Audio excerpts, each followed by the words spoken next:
کہ اللہ کا عظیم احسان ہے کہ ہم اجمی لوگوں کے اندر قرآن پڑھنے والے پیدا ہو رہے ہیں. ہم پہاڑی لوگوں کے بیچ میں قرآن کے حافظ پیدا ہو رہے ہیں. بڑے بزرگ یہاں موجود ہیں. ان حضرات کو اس چیز کا بخوبی علم ہے کہ اگر ہم چند سال کچھ پیچھے چلے جائیں تو اکثر جموں کے لوگ اس چیز کو ہی نہیں سمجھتے تھے کہ کوئی قرآن کا مکمل حافظ بھی ہو سکتا ہے.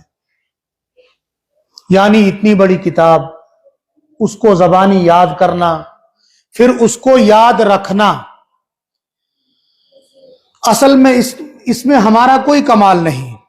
اللہ رب العزت خود فرماتے ہیں کہ انا نحن نزلنا الذکر وانا لہ لحافظون، کہ ہم ہی نے اس قرآن کو بنایا ہے اور ہم ہی اسی کے محافظ ہیں. ہم اس کی حفاظت کریں گے. اور وہ حفاظت کیسے ہو رہی ہے؟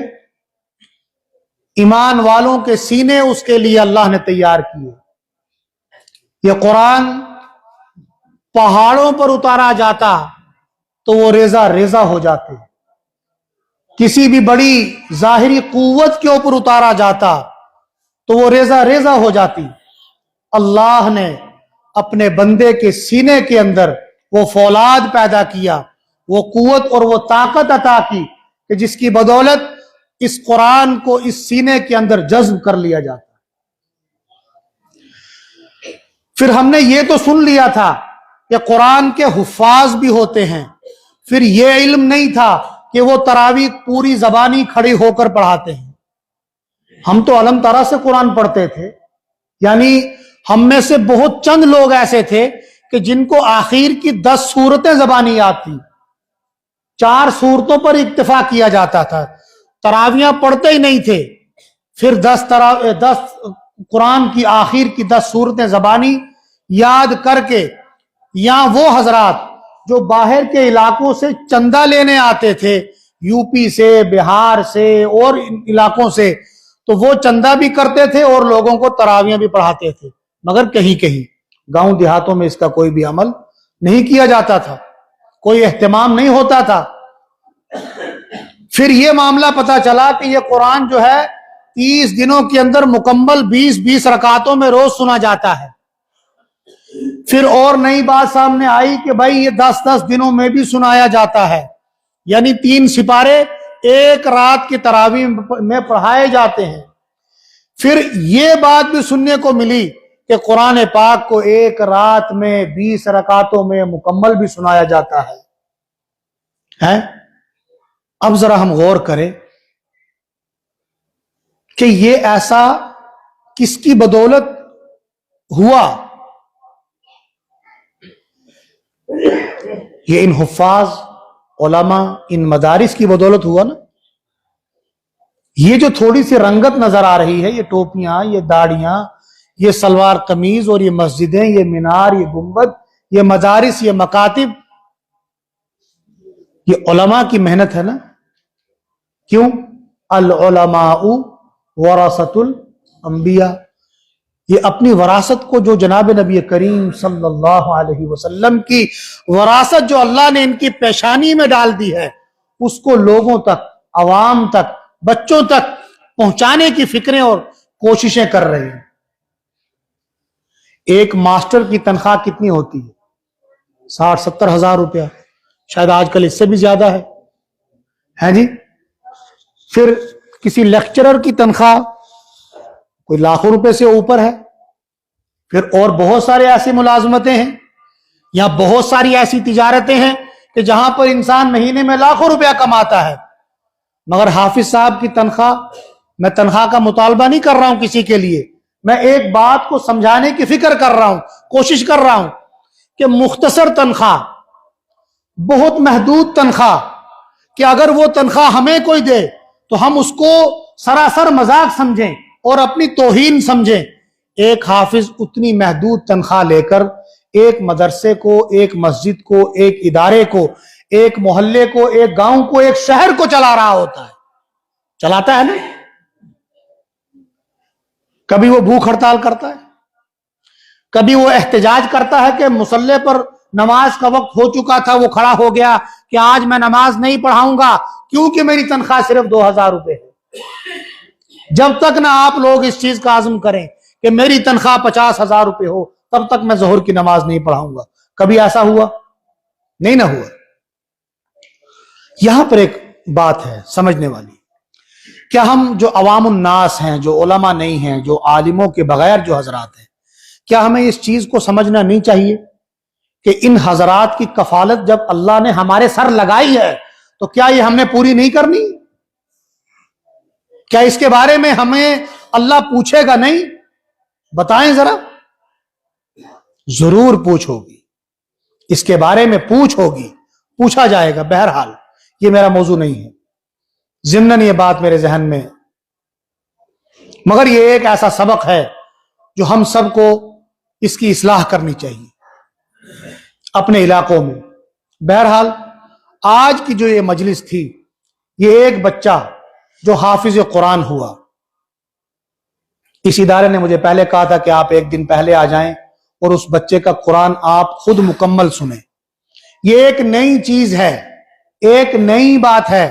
اب ہم نے یہ تو سن لیا تھا کہ بچے حافظ ہوتے ہیں, وہ تو ہم نے ہوتے ہوئے دیکھے تھے, مگر اب یہ نئی چیز ایک وجود میں آئی جو ہمارے علاقوں میں نہیں ہے. وہ کیا ہے کہ ایک بیٹھک میں پورا قرآن سنانا. ہم بیٹھتے ہیں, کسی کے یہاں کوئی میت ہو جاتی ہے, کوئی ایسا مسئلہ ہو جاتا ہے, تو وہاں پر قرآن خوانی ہوتی ہے, سپارے رکھے ہوتے ہیں پڑھنے کے لیے, گاؤں کے لوگ, محلے کے لوگ, رشتہ دار, دوست احباب بیٹھتے ہیں اور وہ وہاں پر آ کر جو ہے قرآن کی تلاوت کر رہے ہوتے ہیں. تو ایک ایک سپارہ پڑھنے میں کئی مرتبہ کیا ہوتا ہے کہ 4 لوگ لگ کے پڑھتے ہیں. بھائی میں نے یہاں تک پڑھا, یہاں سے آگے تو پڑھ لے. کیوں کہ مجھے 1 گھنٹہ ہو گیا, ابھی 5 ہی صفحے ہوئے, تو تھوڑا سا تیز پڑھتا ہے, تو پڑھ لے. اچھا یہ حافظ صاحب جناب آپ یہاں سے آگے پڑھ لو. ہیں تو کیا ہمیں یہ چیزیں کچھ سبق دیتی ہیں؟ کیا کبھی ہم اس بارے میں سوچتے ہیں کہ ان مدارس کا ہمارے اوپر کتنا احسان ہے؟ اچھا ایسا نہیں ہے, یہ گاڑی ہے, دونوں یہ 2 ٹائر ہیں, دونوں جڑ کے چلتے ہیں نا. ایک ٹائر سے گاڑی چلتی نہیں نہ چلتی, جب دونوں جڑ جائیں دونوں پہیے تو گاڑی چلتی ہے. ایک طرف آپ حضرات کا بھرپور تعاون ہے. ابھی ہم نے دیکھا, اس کا ایک منظر دیکھا تو معلوم یہ ہوا کہ آپ حضرات دینے والے ہیں, اور دینے والے ہمیں بننا ہی چاہیے, کیونکہ ہمیں اپنی آخرت کو بھی سنوارنا ہے. کئی علاقوں میں ایسا ایک ترتیب ہے کہ بھائی یہ بچے کی کفالت میں کروں گا, یہ بچہ غریب گھر کا ہے, اس کی پوری کفالت میں کروں گا. بھائی مدرسے کے محتمم صاحب بتائیں کہ اس کو 2 سال 3 سال کتنے سال لگیں گے, سالانہ خرچہ کیا ہے, اس کی کفالت پوری میں کروں گا. ایک یہ بھی ترتیب ہوتی ہے. آپ چھپے ہاتھ سے صدقہ دے سکتے ہیں, خیرات کر سکتے ہیں. تو اگر ہم ایسی ترتیب بنائیں, جس کے کچھ لوگ ایسے ہیں جو بزرگ ہو چکے ہیں, ان کے بچے بڑے شادی شدہ ہو چکے ہیں, بال بچوں والے بھی ہیں, تو یہ اب اس چیز کو سمجھ رہے ہیں کہ کاش میں نے اپنا کوئی بچہ حافظ قرآن بنایا ہوتا, میں نے اپنا کوئی بچہ حافظ قرآن بنایا ہوتا, میرے سے وہ وقت گزر چکا, کاش وہ میں کر لیتا, یا مجھے یہ وقت پر بات پتا چلتی. اب بھی اس کی قضا لازم جو ہے کی جا سکتی ہے, اب بھی اس کی قضا کی جا سکتی ہے. ہم اپنے ادارے میں جائیں, وہاں کے اساتذہ سے ملیں, کسی بچے کو تلاش کرے کہ جو ذہین بھی ہو اور غریب بھی ہو, ضرورت مند بھی ہو, اس کی کفالت کیجیے. بھائی اس بچے کو حافظ بنانے میں جتنا اس کا جو ہے خرچہ جو ہے, جو اس کا نان نفقہ لگے گا, وہ سارے کا سارا میں ادا کروں گا. بہرحال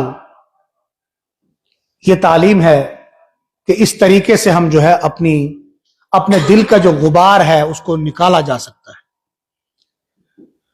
اللہ رب العزت کا بہت بڑا یہ احسان ہے کہ اس ادارے کا ایک بچہ جس نے پورا قرآن پاک ایک بیٹھک میں سنایا, قابل مبارک ہیں یہاں کے ذمہ داران بھی, یہاں کے وہ اساتذہ بھی, اور وہ بچہ بھی, اس کے والدین بھی.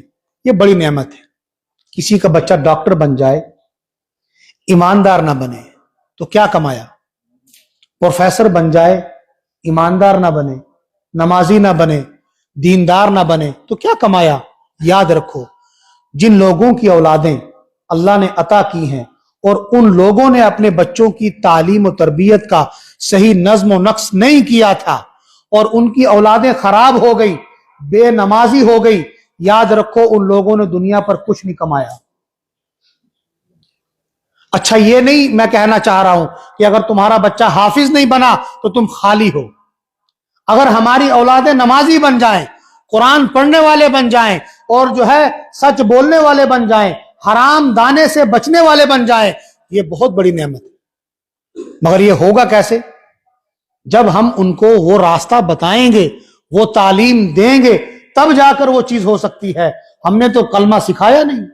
हमारे मोहल्ले में एक बुजुर्ग जमात में गए, जब जमात से वापस आए तो ये जमात वाले जो है बाद में कारगुजारी करते थे, आजकल तो कुछ मामला ऐसा ही चल रहा है। तो कारगुजारी हुई। कारगुजारी, एक बुजुर्ग को खड़ा किया कि आप हो जाएं खड़े और बताइए कि भाई आपने 40 दिन अल्लाह के रास्ते में लगाए, क्या सीखा? यानी मैं एक बात बता रहा हूं कि देखें, सीखने की कोई उम्र है? कोई उम्र नहीं है ना। दाढ़ी काली है, सफेद है नहीं है, कोई उम्र नहीं है। हर उम्र में इंसान सीख सकता है। तो वो बुजुर्ग खड़े हुए कि इस दावत और तबलीग के काम की कितनी मेहनत है और कितना फायदा है। उनकी उम्र, वो खड़े हुए तो उन्होंने बिस्मिल्लाह पढ़ी, वो भी ऐसे ही थी बस बराए नाम। बिस्मिल्लाह पढ़कर उन्होंने चंद अल्फाज कहे कि 62 साल उम्र मेरी है। कितनी उम्र है? 62 साल मेरी उम्र है और 62 साल की उम्र के बाद मैंने कलिमा ला इलाहा इल्लल्लाह मुहम्मदुर रसूलुल्लाह सल्लम सीखा। यानी इससे पिछली उम्र बगैर कलमे के गुजार दी। बहरहाल इसने सीखा। तो किताबों में आता है कि जो इखलास के साथ अगर आखिरी सांस में भी कलिमा ला इलाहा इल्लल्लाह पढ़ ले, अल्लाह की जात पर वो पुख्ता ईमान और यकीन ले आए, तो अल्लाह पाक उसकी जिंदगी के गुनाह क्या करते हैं? अच्छा, माफ कर देते हैं। ये हमें आम तौर पे बात समझ में आती है कि तब भी हम माफ हो सकते हैं, मगर यहां पर एक बात और है। वो क्या है? अल्लाह माफ करते हैं हुकूकुल्लाह, जो अल्लाह के मामलात हैं। क्या माफ करते हैं? हुकूकुल्लाह, जो अल्लाह के अहकामात हैं, जो उनको माना नहीं माना अल्लाह वो अपना मामला माफ कर देता है। वो जो है सब कुछ करने पर कादिर है। मगर एक हुकूक है हुकूकुल इबाद। क्या है? हुकूकुल इबाद, जो हम एक दूसरे की गर्दन मरोड़ते हैं ना। दूध वाला पानी डालता है, तोलने वाला कम तोलता है, मास्टर जो है आजकल तो कान मरोड़े गए हैं ना सबके। आजकल तो जो है हमारी सरकार ने ऐसा निजाम चलाया है कि सारे पुराने खिलाड़ी काबू में लाए, और ये बहुत देर पहले होना चाहिए था। बल्कि ये तालीम हमें जनाब मुहम्मदुर रसूलुल्लाह सल्लम दे कर गए थे। ला इलाहा इल्लल्लाह की तालीम दी थी ना हमें कि अमानतदारी, ईमानदारी, सच्चाई, सुथराई, सफाई, ऐसे जिंदगी गुजारना। और हम चोर निकले, हम शरारती निकले, हम बहुत अपने आप को फलासफर समझ रहे थे। मैंने अपने बचपन में ऐसे मास्टर, मुझे माफ कीजिएगा यहां मास्टर हजरात भी होंगे और बहुत सारे मुलाजिम अलग अलग महकमों के होते हैं, वो नौकरी पर जाते ही नहीं थे। अपनी जगह इनको जनाब आप जरा जाके हाजिरी लगा देना मेरी, हैं, या मेरी तनख्वाह 20,000 रुपया है, मैं आपको 2,000 रुपये दे दूंगा महाना, आप मेरी जगह चले जाना। तो मेरे दीनी भाइयों, वो मास्टर क्या हिसाब देंगे? हैं, वो डॉक्टर क्या हिसाब देंगे? वो इंजीनियर क्या हिसाब देंगे? वो ठेकेदार क्या हिसाब देंगे? हैं, अजीब। एक ठेकेदार साहब मुझे अभी चंद दिन पहले मिले। तो मेरा जाती काम है हज उम्रे का, यानी मैं इनफरादी काम मैं वो करता हूं। तो वो मेरे पास ठेकेदार साहब आए तो कारी साहब मैं आपके साथ ये हज उम्रे का काम करना चाहता हूं। मैंने कहा जी बिस्मिल्लाह आप भी करें, क्योंकि रोजी देने वाली जात तो अल्लाह की है। हमें तो यही तालीम दी गई, हमने यही सबक पढ़ा था। तो मैंने कहा भाई आप मेरे साथ काम शुरू कर सकते हैं। फिर मैंने पूछा कि आप अच्छे ठेकेदार हैं, अच्छा कारोबार है, सिलसिला अच्छा चलता है, लाखों रुपए आपकी महाना आमदनी है। कहते कारी साहब सब झूठ है, सब मकारी है, कुछ नहीं है। मैं नहीं चाहता कि मेरी औलाद हराम दाना जो है वो खाए, तो वो ठेकेदारी में मुझे झूठ बोलना पड़ता है। इधर का उधर, उधर का इधर, सीमेंट का रेत, रेत का सीमेंट बनाना पड़ता है। तो मैं उस चीज को अब छोड़ना चाहता हूं। तो अल्हम्दुलिल्लाह उन्होंने मेरे साथ काम शुरू कर लिया और वो काम कर रहे हैं। तो जब इंसान के अंदर ला इलाहा इल्लल्लाह की दावत पहुंची हो, आवाज पहुंची हो, इसकी नसों में वो चीज आ गई हो, तो फिर ये अपने आप को हराम लुकमे से क्या करता है, बचाता है। यही काम मदारिस का है, यही मकातिब का है, यही दावत और तबलीग का है, और जितने भी मकतब फिक्र हैं तमाम का यही काम है कि हम गलत काम को छोड़ें और जो है सीधे रास्ते की तरफ आ जाएं। यही सब का मिशन है। बहरहाल मेरे दीनी भाइयों, वक्त काफी हो चुका है और तवील वक्त आपका लिया नहीं जा सकता, नमाज ज़ोहर का भी वक्त है। तो इसलिए मेरे दीनी भाइयों, आप लोग बहुत ज्यादा मुबारकबादी के मुस्तहिक हैं कि आपके इन इदारों में ऐसे हुफ्फाज पैदा हो गए कि जो एक बैठक में पूरा कुरान सुनाते हैं, जिनको जाहिर सी बात है कि मेहनत तो लगी होगी। कभी हम सोचते हैं, आपने कभी इस रास्ते से जब सुबह फजर से पहले कभी गुजरोगे ना, फजर से पहले की बात कर रहा हूं, कब की बात कर रहा हूं, फजर से पहले की। ये छोटे छोटे बच्चे ये फजर से पहले उठकर वजू करके कुरान पढ़ रहे हैं। क्या हमारे मोहल्ले में इनसे बड़ा कोई फरिश्ता है? कभी सोचते हैं हम, इनसे बड़ा कोई फरिश्ता है? इनसे बड़ा कोई नेक है? क्या हम इस काबिल हैं कि हम किसी मदरसे के बच्चे को यूं उंगली से इशारा करके बुलाएं, या हम उसको ओए करके बोले? खुदा की कसम नहीं है, नहीं है। ये वो लोग हैं, ये खड़ा हो जाओ बेटा, खड़ा हो जाओ, खड़ा हो, खड़ा हो बेटा। ये वो बच्चे हैं जो कुरान पढ़ते हैं 24 घंटे। कौन है? क्या पढ़ते हैं? हम पढ़ते हैं। हमारे घरों में कुरान पढ़े पढ़े गर्द आलूद हो चुके हैं। कितने कुरान, हम रमजान का महीना आ रहा है ना, कितने लोग मोहल्ले के अपने घरों से यूं कुरान उठाकर लाते हैं, इमाम साहब ये कुरान को सिंक ने खा लिया। किसने खा लिया? इसको कीड़ा लग गया, इसको अब आप कहीं डिस्पोज कर दें, इसको कहीं आप जहां इसको रखना है वहां रख दें। क्या हमने कभी सोचा है ये जो मदरसे के बच्चे सुबह 4 बजे से लेकर रात को इशा के बाद देर तक, यहां मेरे एक पुराने साथी बैठे हैं हाफिज अब्दुल शकूर साहब। हम जब मरकजुल मारिफ बठिंडी में बड़ा इदारा है अल्हम्दुलिल्लाह, अब तो हमारी रियासत का पुराना इदारा है और बड़े इदारों में से है। इनसे पूछें कि जो है रेत के ऊपर टाट डाले होते थे, रेत के ऊपर टाट डाले होते थे, खिड़कियों को शीशे नहीं लगे थे, रात को बारिश आती थी, हम पूरी क्लास के बच्चे यूं एक जगह सिमट जाते थे कि बारिश जो है यहां तक नहीं पहुंचेगी। तो आज ये बच्चे उस कंडीशन पर हैं कि ये सुबह उठते हैं, ठंडा पानी, गर्म पानी, जो बुनियादी सहूलियात हैं वो फराहम नहीं हो सकती, कभी मदारिस वाले इनका इंतजाम नहीं कर सकते। बैठ जाओ बेटा। घरों में 2 बच्चे होते हैं ना, माँ बाप के 2 बच्चे, बाप भी मुलाजिम, माँ भी मुलाजिम, और घर का खर्चा पूरा नहीं ना होता। ये कभी हमने सोचा है कि मदरसे में 50 बच्चे पढ़ रहे हैं, इनका खर्चा कितना है महीने का? यहां पर कोई 10 असातिज़ा, स्टाफ, सारे लोग काम करते हैं, इनके अखराजात कैसे पूरे होते हैं? तो मेरे दीनी भाइयों, हम सबको मिलकर इस इदारे को, इसकी तामीर और तरक्की को आगे बढ़ाना है। ठीक है जी, सब करेंगे ना इंशाअल्लाह। अल्लाह पाक हम सबको कहने सुनने से ज्यादा अमल करने की तौफीक अता फरमाए। व आखिर दावाना अनिल हम्दुलिल्लाहि रब्बिल आलमीन।